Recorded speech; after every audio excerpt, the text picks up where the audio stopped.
Ayan, tapos ito naman yung isa guys, dahil sabi ko nga, ang dami-dami ko talagang biniling foam. Ayan, para sa mga resort. So, tingnan naman natin to. Ayan.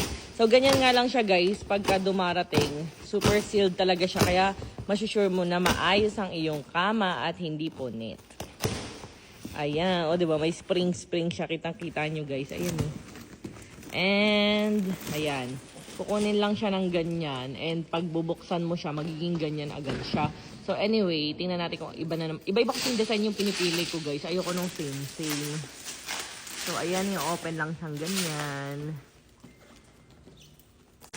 Ayan na, tingnan nyo guys. Ang dami-dami niya talagang balot. And pag ma-open mo siya, manipis pa lang din siyang ganyan.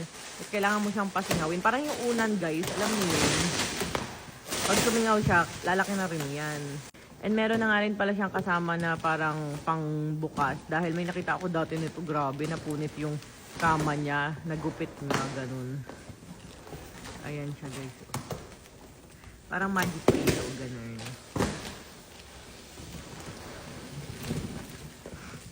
Ayan na, yay! Ang ganda ng design nito. Saka, in fairness kasi dito sa mga Dreamy foam, talagang ano siya, matibay. Diba, alam niyo naman, napakarami ko ng pinagbibili na ganitong foam. And dito pa rin talaga yung trusted ko. Di na ako nakabili sa mall. Ang mahal-mahal kaya dun. Ayan siya, ay! Oh, so, ganyan naman yung design niya, guys. Parang, iba-iba lang talaga siya ng design. Pero pare-pareho silang matitibay. Ito parang king size bed ata yung kinuha ko. Ayan.